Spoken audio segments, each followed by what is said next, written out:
My name is Ayo Sopitan. I'm the CEO of Metalex Commodities. We're a US-based private mining junior that's operating in Africa. I was very tempted to scrap my presentation and respond to Senator Murkowski's comments about Zambia. But I think what's probably better is to offer to sit and engage with her and her team if they're still here, and maybe at some other time in the future. But so yeah, we should certainly think about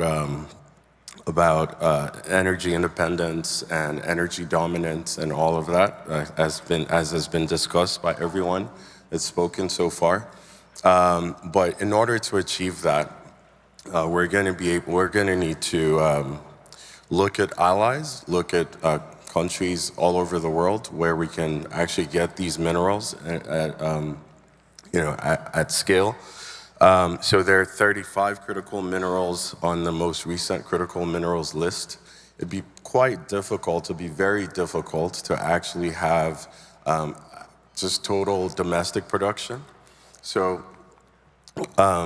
we should look at Africa, and the reasons for why Africa is important is basically there are many permits that already exist. There are mines that already exist that are producing today. And these minerals, some of them are destined for Western markets, so it makes sense to actually to provide opportunities and pathways to the market. There's a lot of the, so for cobalt, for example, 70% of the world's known cobalt is in Africa, right? 21% for copper, and several other metals are quite abundant in Africa. And what needs to happen is we need to go and make sure that we can get access to these metals and support some of the American companies that are already working there, which we are one of those. So selfish statement there. China has been active, and they have what can only be described as a long head start, right? For example, in infrastructure projects, China has their hands in 78 ports in Africa.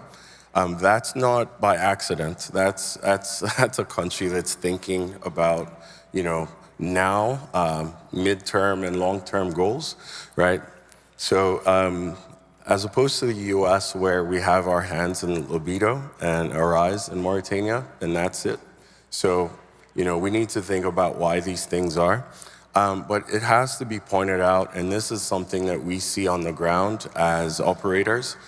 The locals in Africa are looking for alternatives, and it's actually the right time for US firms to direct resources, capital, and efforts to the African continent. And actually, on the point of alternatives, very recently in Zambia, there was a tailings dam accident that poisoned one of the most important waterways in Zambia. It hasn't killed anyone yet, but it will. It's going to be, hopefully it makes the news all over the world. So if we're going to operate in Africa, I personally believe that US soft power to change hearts and minds is one way to make headway in Africa. And we have to invest quickly and at all levels. I'll tell you what I mean. So what the Chinese have done quite well is they've invested at the infrastructure level, at mining majors, in mining juniors, and even in small-scale players, right? So you have individual entrepreneurs that leave for Africa with their backpacks filled with $1 million given to them by the Chinese Exim Bank, and they start operating, right? The US will have to, we would have to do similar things, invest quickly and at all levels, and lead with American values.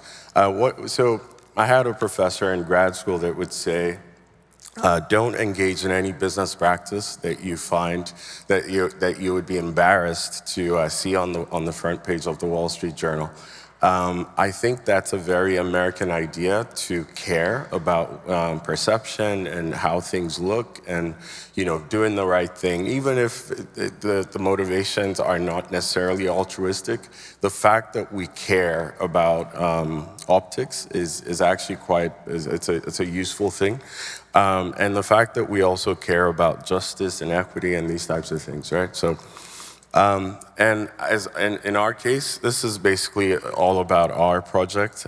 So we have 350 square kilometers of license area in Zambia.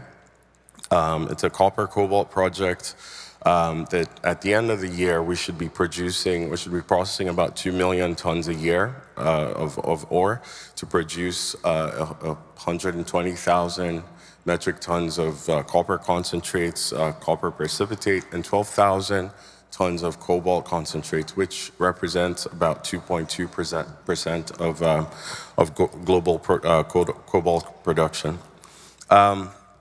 We are leading with, we've built sort of a win-win model, in our opinion, to try to set up a situation where host communities actually can participate in the prosperity of what we're building. We think that the idea that it's either Alaska or Africa is a false mutual exclusivity that's being set up. I think those two things can happen at the same time.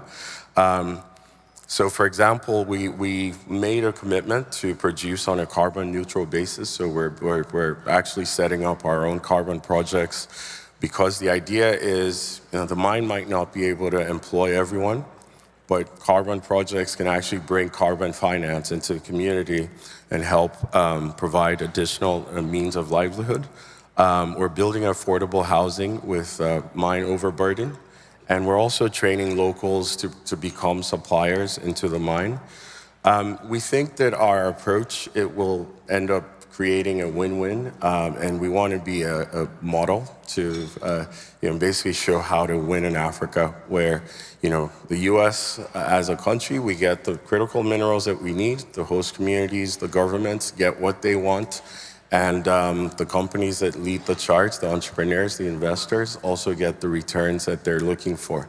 Thank you very much.